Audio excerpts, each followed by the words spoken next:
I hadn't touched the garage door in 8 months. His rules lingered like ghosts, unspoken, rigid. Never go in there, Anna. That's my space. He said it with a smile, but the weight behind it had always felt heavier than it should. After the funeral, I locked it. Walked past it every day like it was just another wall in the house. I told myself I wasn't ready, but the truth was, I was afraid of what I'd find. It wasn't until I decided to sell the house that I pressed my palm against the cold metal handle. My pulse climbed. I lifted the door and froze. It wasn't the smell that hit me first, it was the silence. The kind of silence that feels like it's holding its breath. Then my eyes adjusted. Boxes, stacks of them, some labeled, some not, and in the center, a single wooden desk. On it, my wedding photo, face down.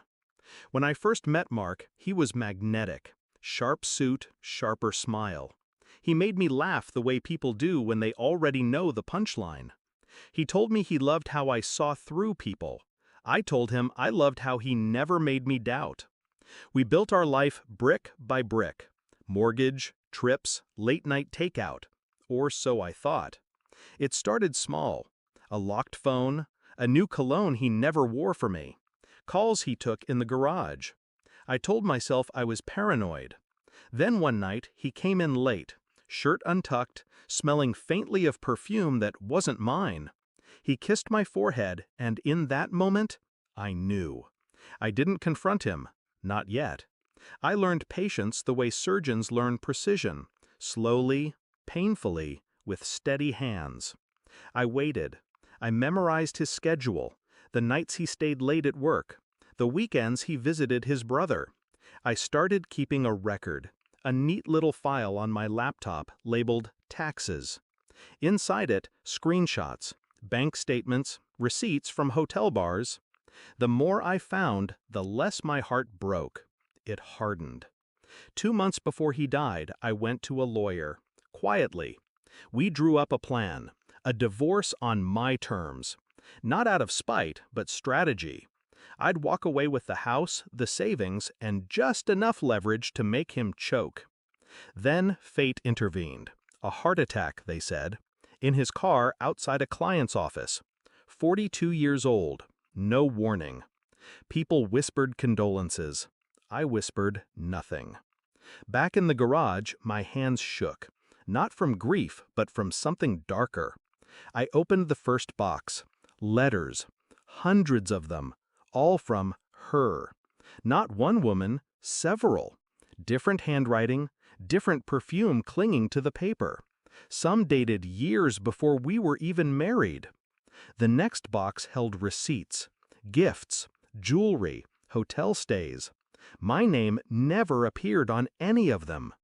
The third box stopped me cold. It was a black binder. Inside, photographs. Dozens of them. Of me. Some from years ago, laughing in a cafe, walking alone at night. Others were recent. I hadn't known they were taken. I sat on the concrete floor, binder open in my lap, feeling the ground tilt beneath me. He'd been watching me. Not with love, but with ownership. The next day, I called his lawyer, told him I wanted to handle the estate sale myself, that I'd be going through everything. I also called the woman I knew was his favorite, the one whose name showed up the most in my taxes file. I told her we should meet. When she walked into the cafe, she looked nervous. Younger than me, but not by much. I slid the binder across the table. Her hands trembled as she flipped through it. I didn't smile. "Why are you showing me this?" she whispered.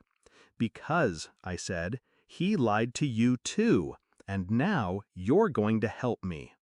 Together, we traced the money trail, offshore accounts, hidden assets, investments in names I didn't recognize. Piece by piece, I built my case. Not for court, for closure. When the time came, I invited all of them, the women. I told them I wanted to honor him with a gathering. They came, dressed in black, thinking they'd share tears. Instead, I poured wine, stood by the fireplace, and told them the truth. every detail, every betrayal. I passed around the letters, the receipts, the photos. Some cried, some cursed. One stormed out. I stayed calm. By the time I was done, none of them looked at him the same. The man they'd loved was gone, replaced by the predator I'd uncovered. I sold the garage contents to an auction house, except the binder. That I burned. The money from the sale, I split it between the women. A gesture, not forgiveness, but freedom. The house sold next. I packed my things in silence, leaving no trace of him behind. People still ask why I never cried, why I never had a breakdown. They don't understand. Grief is for what you lose. What I lost was a lie. And when a lie dies, you don't bury it, you burn it. I shut the garage door one final time, listening to it slam down like a gavel. Case closed. That was the day I stopped being his widow and became my own witness.